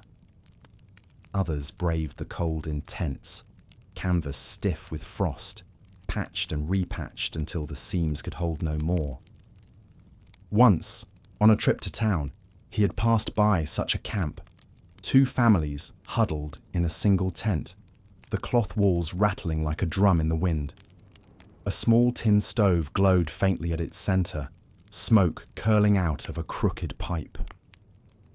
The children inside sat with red faces and raw hands, their eyes wide as they clung to quilts that smelled of smoke and damp. He had walked away haunted, knowing that his own family's cabin, rough though it was still a fortress compared to theirs. He spoke of this one evening as they sat by their own fire. The children listened with wide eyes as he described the families in their canvas shelter. They slept in their boots, he told them, because the ground beneath them was frozen solid. The stove was so small it burned through kindling in an hour, and the smoke filled the tent as much as it warmed it. The boy frowned. Why don't they build a cabin like ours? The father sighed. Not all have land to cut timber. Not all have time. Some were caught on the trail when winter came. The girl shivered beneath her quilt. I'm glad we have walls of wood. Her mother reached over, brushing a strand of hair from her face. Wooden walls are blessings, but they're not everything. What matters most is keeping together, no matter where you lay your head. The boy tilted his head. Would you live in a tent if you had to? The father met his son's eyes, steady and firm. If I had to, I would, and I would keep the fire burning no matter how small the stove. Silence fell, the only sound the crackle of logs in the stove. Yet the children held tighter to their quilts, suddenly aware of how much their cabin sheltered them. That night, as the wind rose, the father lay awake, thinking of those canvas tents across the prairie. He pictured the families huddled within, the stove glowing dim, the cold pressing in from every seam. He knew some would not last until spring. It was a truth of the frontier. Winter did not strike all equally. The strong shelters survived. The weak ones fell. The next morning, he stepped outside to shovel snow from the cabin walls. As he worked, he thought of his own father, who had once lived in nothing more than a sod house, the walls made of earth and grass. "We thought it grand," his father had told him once. "Though the roof dripped with every thaw and the floor was dirt under our feet, still, it kept the wind away." The father smiled faintly at the memory. People endured however they could, sod, cloth, wood, whatever the land offered. The true strength lay not in the walls, but in the hearts within them. Inside, his wife was busy with her own reminders of resilience. She stitched cloth patches onto the children's coats, reinforcing worn seams with whatever scraps she could find. When the girl's shawl tore at the edge, she lined it with burlap, muttering, "It scratches, but it keeps the cold out." The boy laughed at the sight of burlap sewn onto wool, but he wore it proudly nonetheless. The cabin stove remained their lifeline. It was no grand fireplace of stone, no ornate hearth, just a squat iron stove, its belly always hungry, its sides blackened with soot. It demanded wood constantly, eating through the piles stacked by the door faster than the father could replace it. Yet its heat was faithful, its glow steady. The children often sat close to it, holding their hands above its surface, feeling the waves of warmth spread through their stiff fingers. Sometimes, their mother placed a small flat stone atop the stove until it grew hot, then wrapped it in cloth to tuck into their bedding at night. It was a trick she had learned long ago, one that turned a cold quilt into something that almost felt like summer for a few hours. One evening, as the wind howled outside, the boy asked, "What if the stove breaks?" His father paused, staring into the flames. "Then we build another fire, somehow, some way. We would never let the cold win." The boy nodded solemnly, but the thought lingered in his eyes. That night, as they lay beneath their buffalo hides, the children whispered about tents and stoves, about dirt floors and canvas walls. They imagined what it would be like to live with only cloth between them and the storm. The girl shivered at the thought. The boy whispered that he would feed the stove all night, never sleeping, if it meant keeping them warm. And above them, the storm roared, pressing against the cabin, rattling its shutters. Yet inside, the stove glowed bright, its warmth steady, its iron walls holding firm.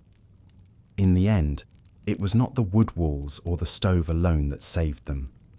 It was their care, their vigilance, their refusal to let the fire die. It was the small acts, patching a coat, wrapping a stone, whispering courage into the night, that made survival possible. And so, while the prairie swallowed other shelters, while canvas walls and tin stoves struggled against the endless cold, the family endured within their timbered home, not because it was perfect, not because it was unbreakable, but because they loved fiercely enough to keep the fire burning, no matter what. The days had blurred into a white sameness, each one smothered by snow. The prairie stretched endless and featureless, a canvas of pale that dazzled the eyes until they ached. When the sun did break through the clouds, it did not bring warmth, but a blinding glare that bounced off the frozen land like shards of glass. Snow blindness, they called it. A cruel trick of winter light that burned the eyes until even the strongest men stumbled, blinking against the brightness. The father knew the signs, the ache in the skull, the blur at the edge of sight, the way the horizon shimmered as though it were not real.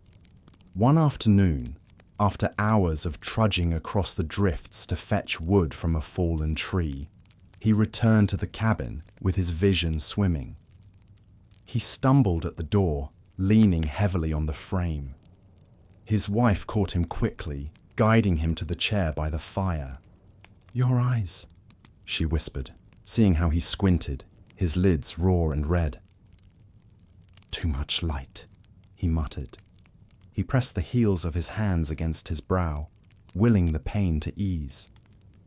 The children watched wide-eyed. The boy whispered, "Is he going blind?" "No," their mother said firmly, but her heart trembled. She'd heard stories of men losing their sight for days, weeks, sometimes forever. That evening, she brewed a poultice from the few herbs she had left, soaking cloth in the bitter mixture and laying it gently over her husband's eyes. He winced at the sting, then sighed as the coolness settled into relief. "Keep them closed," she told him, her voice gentle but commanding. And so, for days, the father sat in the dim glow of the cabin, eyes bound in cloth, listening to the world rather than seeing it. The boy helped carry wood, proud to take on the task, though the axe was heavy in his hands. The girl hovered near her father, pressing his fingers into her small palm, as though to anchor him in the dark. It was during these days of dimness that singing found its way into the cabin. At first it was the mother, her voice low and steady as she worked. She sang old tunes from her childhood, songs her mother had sung while kneading bread or spinning wool. The melodies were simple, their words plain, yet they carried warmth that filled the cold space between walls. The girl joined in, her voice high and sweet, uncertain at first but growing braver. The boy hummed along, his pitch wobbling, but full of earnestness. Even the father, sightless behind his cloth band, lifted his voice in a low hum, the sound rumbling like a second fire in the room. In the evenings, after their meagre suppers, the cabin became a place of song. They sang of rivers and valleys, of harvests and homecomings, of nights filled with stars. They sang hymns they remembered from church, their words carried with reverence, though sometimes softened into lullabies. The children laughed at the songs they half remembered, filling in missing words with silly guesses, their giggles brightening the dimness. Their parents laughed too, though their hearts ached with hunger. Music was one of the few things that cost nothing, yet gave so much. The father, resting in his chair with his eyes still rapt, said one night, "Your voices are better than sight." His wife touched his hand. "Don't say that." He smiled faintly beneath the cloth. "I mean it. I can see more in your songs than I can in all the white outside." The children liked this thought, and they began to sing even more. Their voices drifted upward into the rafters, mingling with the smoke from the stove, weaving warmth into every corner of the room. Outside, the prairie remained blinding, the snow reflecting the sun in endless sheets of light. Travelers caught in such glare often lost their way, stumbling into drifts until exhaustion overcame them. Some never returned. But inside the cabin, though their stomachs ached and their father's sight dimmed, the family endured through melody. On the fourth day, the father removed the cloth at last. His wife watched anxiously as he blinked into the dim firelight. At first, the world swam. Then, slowly, shapes sharpened. He reached for his wife's hand, gripping it tightly. "I can see you," he whispered. Relief flooded her face. The children cheered, clapping their hands, their laughter filling the cabin. For the first time in weeks, joy bloomed, fragile but real. Yet even after his sight returned, the songs did not fade. They had become part of the rhythm of survival. When the wind howled, drowning out thought, they sang louder. When hunger gnawed, they sang softer. their voices carrying hope where food could not. One night, as the storm raged fiercest, the boy asked, "Do you think the wolves can hear us?" "Perhaps," his father answered. "Then maybe they'll leave us alone," the boy said, his eyes shining. "Maybe they'll think we're stronger than we are." The father smiled, pulling the children close. "Perhaps they already do." That night, the family sang until their voices grew hoarse, their songs rising above the storm, filling the dark prairie with sound. Snow might blind, hunger might weaken, storms might bury, but so long as they had voices, they were not defeated. And so they endured, not only with fire, not only with food, but with song. The buffalo hide kept the worst of the cold at bay, but beneath it lay something else, a quilt unlike any other. Its colours were muted now, faded by years of use and washing, but its stitches told stories that no winter could erase. The quilt had not been made on the prairie. It had been stitched far away, in a farmhouse with wide windows and green fields outside, back in the land the mother once called home. Her own mother's hands had sewn much of it, piecing together scraps of fabric from dresses long outgrown, from shirts worn thin by work, from aprons that had carried the smell of bread and wood smoke. Every square was a memory. The blue checkered piece came from a Sunday dress, worn when her family still walked to church on dusty summer roads. The faded red patch had been her brother's work shirt, stained faintly at the edges with the iron of the fields. A piece of soft yellow once belonged to her mother's apron, frayed at the corners from years of kneading dough. When she married and left her childhood home, her mother had folded the quilt carefully and pressed it into her arms. "This will carry our warmth with you," she had said softly. And so it had. The quilt travelled west with them, folded at the bottom of the wagon, catching the dust of long trails and the damp of river crossings. It had been pulled out on nights when the air grew sharp, when the stars were too cold and the children too small to understand the miles ahead. It had wrapped newborns, comforted fevers, and softened beds made of straw. Now, in the heart of a prairie winter, it lay across her children as they slept, its faded patches glowing faintly in the firelight. The boy clutched a corner in his fist. The girl tucked her face against a square of soft blue. Neither knew the full story of the quilt, but both felt the love sewn into its seams.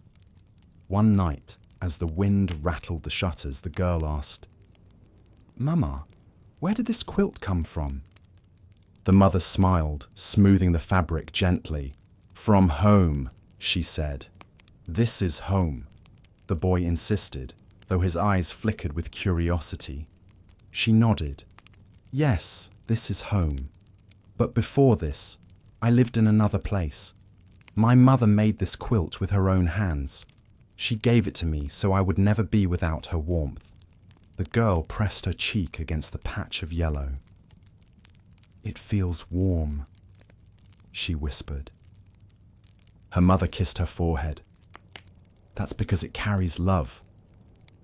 And love does not fade, no matter how far it travels." The father listened quietly from his chair by the stove. He knew the story of the quilt well. He had watched his wife unpack it on the first night they spent together in their cabin, spreading it across their bed as though to anchor her old life to the new. He had seen her clutch it during lonely nights when the prairie seemed too vast, too empty. He had watched her wrap their children in it, as though wrapping them in the very arms of the grandmother they had never met. For him, the quilt was more than cloth.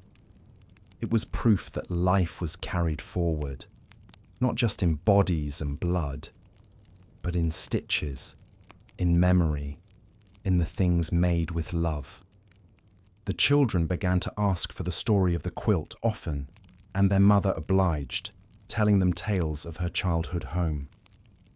She spoke of orchards heavy with fruit, of summers when her bare feet pressed into grass still wet with dew, of winters softer than the ones they knew now.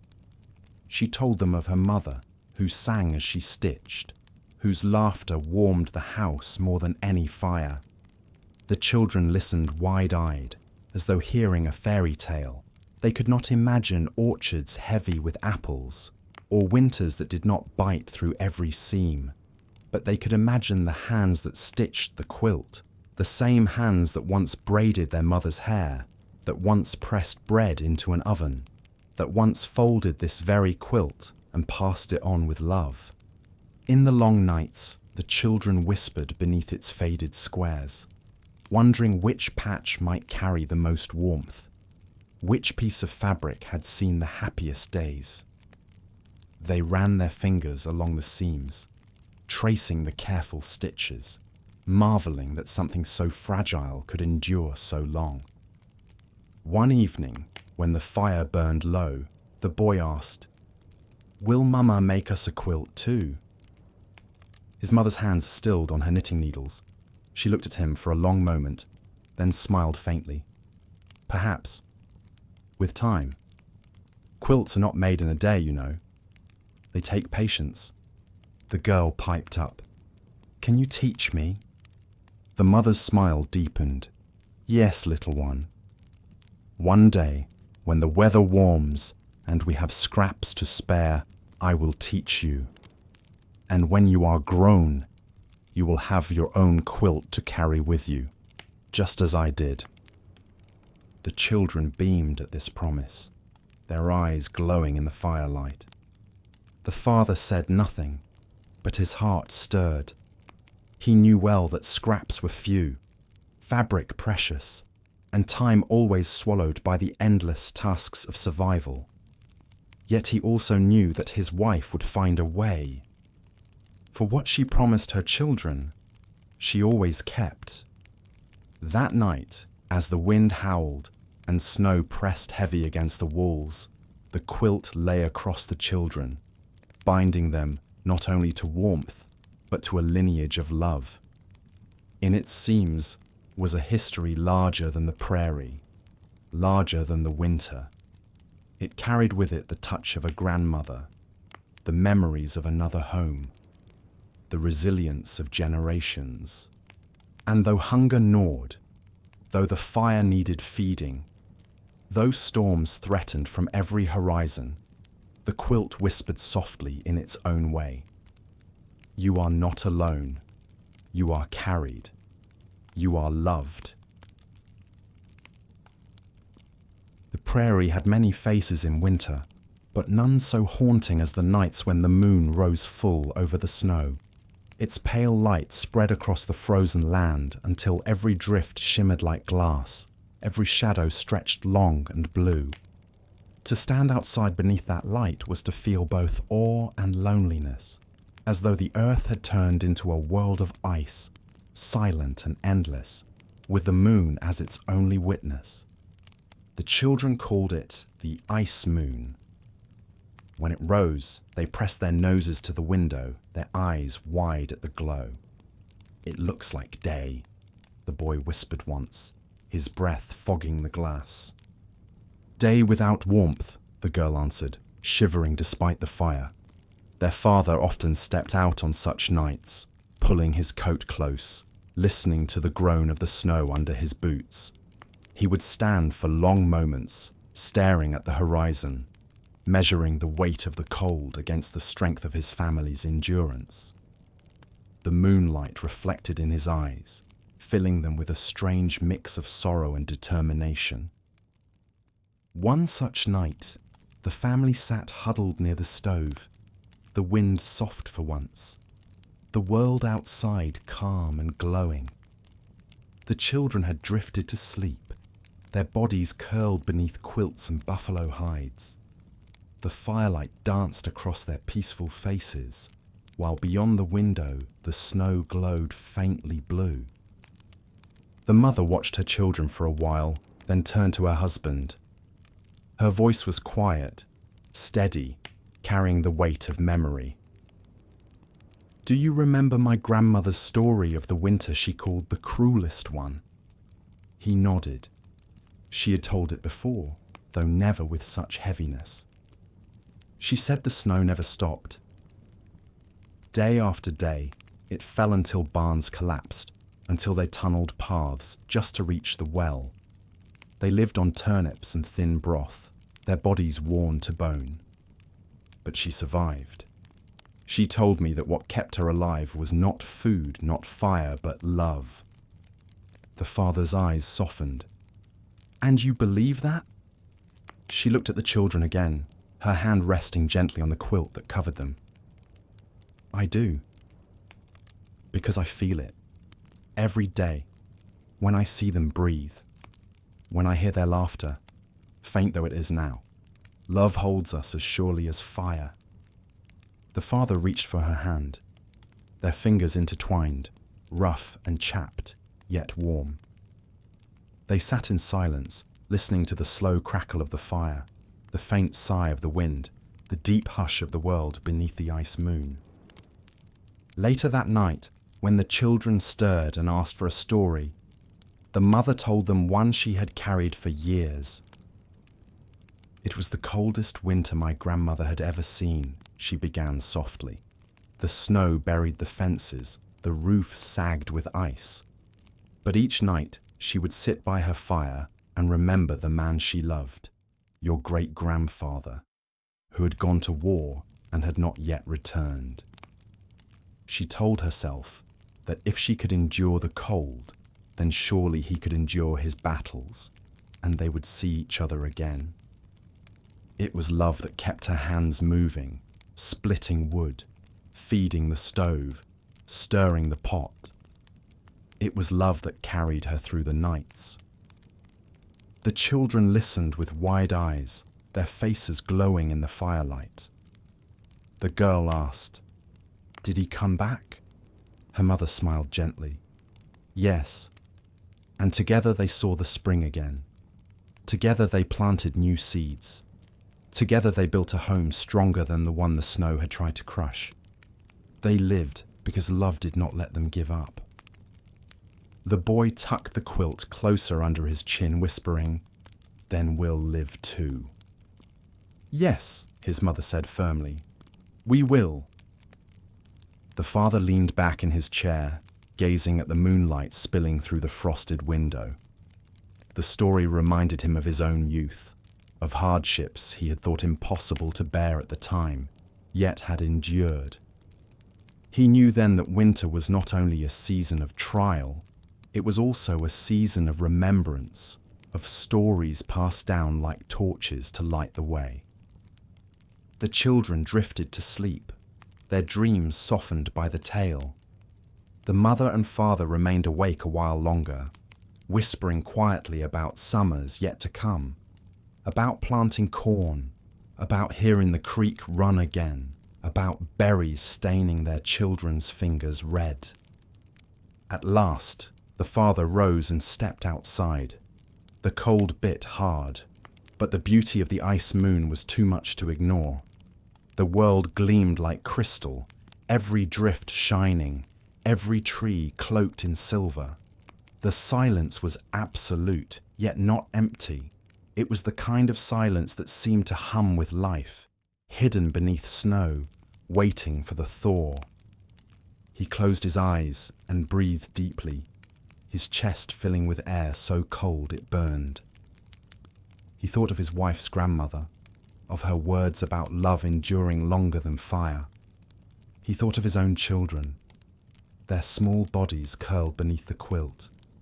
He thought of spring, distant but certain, promised by every story, every cycle of the land. When he returned inside, his wife looked up at him. "What did you see?" she asked softly. He smiled faintly. "A world that looks frozen forever, but isn't. A world waiting, She nodded, understanding. And so, they slept that night beneath the glow of the ice moon, their cabin a small island of warmth in an ocean of cold. The fire burned steady, the quilts held fast, and love wove itself through every breath they took. For the prairie's lesson was simple, though harsh. Fire fades, food dwindles, even strength falters. But love carries on, through storms, through silence, through winters that seem endless. And beneath the ice moon, the family endured, wrapped not only in buffalo hide and quilts, but in the memory of those who had endured before them, and in the quiet, steady promise that they too would see spring again. At first, it was almost too quiet to notice. A single drop of water falling from the eaves of the cabin, tapping against the snow below. Then another, and another. The children were the first to hear it. They pressed their faces to the window, their breath fogging the frosted panes. Outside, icicles hung heavy from the roof, but now, in the thin light of morning, drops of water glistened at their tips. "It's melting," the boy whispered, his eyes wide.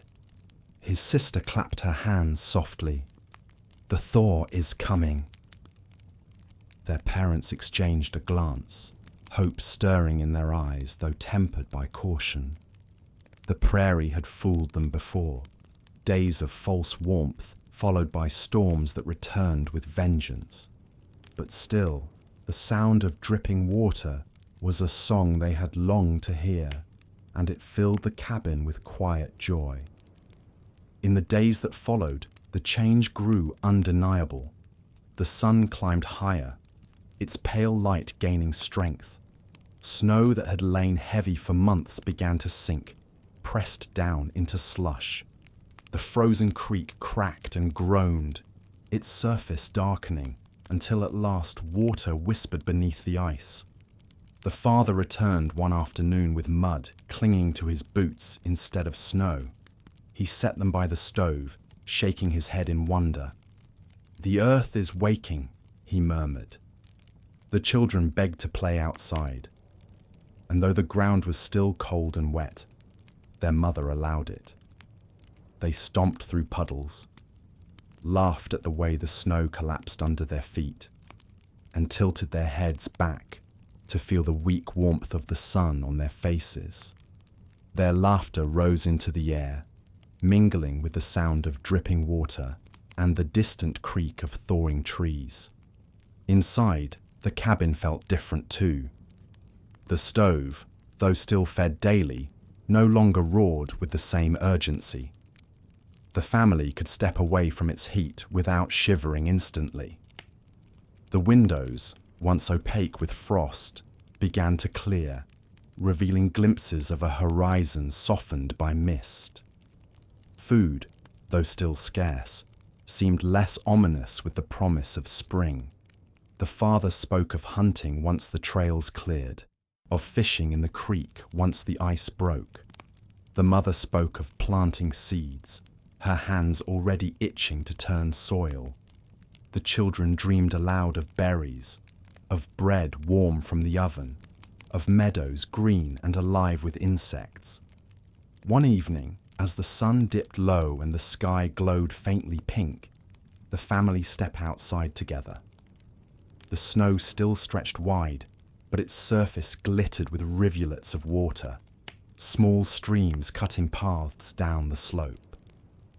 The air carried a new scent, damp earth, faint but rich, like the promise of life returning. The father lifted his daughter onto his shoulders, her small hands clinging to his hair. The boy trudged proudly beside him, his boots splashing through puddles. The mother walked close, her shawl pulled tight, but her eyes lifted toward the horizon. Above them, geese flew in a ragged line, their cries sharp and wild. The children pointed, their voices rising in delight. "They're coming back!" the boy shouted. The father smiled. They know what we're only beginning to believe. Winter is ending. The thaw did not erase the memory of the season's trials. The family still carried the ache of hunger, the weariness of long nights spent feeding the fire, the sorrow of horses buried beneath snow. But alongside those memories were others, of songs sung in the dark, of whispers beneath buffalo hides, of quilts that carried love across miles and generations. And now, beneath the thawing sky, they carried hope. The days grew longer. The snow retreated from the south-facing hills first, revealing patches of brown earth dotted with stubborn shoots of grass. The creek burst free, its water rushing clear and cold, carrying with it the sound of life. Birds returned, their songs tentative at first, then louder, bolder, filling the air with music that had been absent for too long. The children raced to gather twigs, their hands busy building small pretend nests, pretending to be birds themselves. Their laughter carried far, light and unburdened. Their mother watched with tears in her eyes, joy mingling with relief. The father walked the edge of the creek one morning, his rifle slung over his shoulder. He found fresh tracks in the mud. Deer, rabbits, perhaps even elk. Game had returned. He knelt, pressing his hand into the damp earth, feeling its softness. For the first time in months, he smiled without effort. Back at the cabin, the mother pulled a small pouch from her chest. The seeds she had guarded all winter. Beans, corn, squash, wrapped carefully in cloth, each one a promise of meals yet to come. She spread them out on the table, her fingers brushing them reverently. Soon, she whispered. Soon, we will plant. That night, as the family sat by the stove, the fire crackling gently rather than fiercely, the boy asked, "Will we always remember this winter?" His father looked into the flames, his face thoughtful. Yes, but not only for the cold or the hunger. We'll remember because we lived through it, because we stayed together. The girl leaned against her mother's side, and because of the quilt, and the songs, and the fire that didn't die. Her mother kissed her forehead. Yes, little one, those two. The cabin, once besieged by storms and silence, now echoed with softer sounds. The trickle of water outside, the cries of geese above, the laughter of children within. The prairie was stirring, waking from its long slumber. And the family, though marked by the season's trials, stood ready to greet it. When the thaw finally came, it did not arrive all at once. It crept slowly, steadily, like hope itself. Each drop of water, each blade of grass, each note of birdsong was a thread woven into the fabric of survival. Together, those threads formed a tapestry of renewal, stronger for every hardship endured. And so, as the moon rose once more, no longer an ice moon, but a gentle one, silver against the softening sky, the family lay beneath their quilts and hides, whispering not of fear or hunger, but of spring. They slept with lighter hearts, their dreams filled not with storms, but with fields of green, with rivers running free, with skies alive with birds. And as they drifted deeper into rest, the prairie itself seemed to exhale, its frozen silence giving way to the murmurs of life returning. The winter had been long, the cold had been merciless, but they had endured, and now, at last, the thaw had come.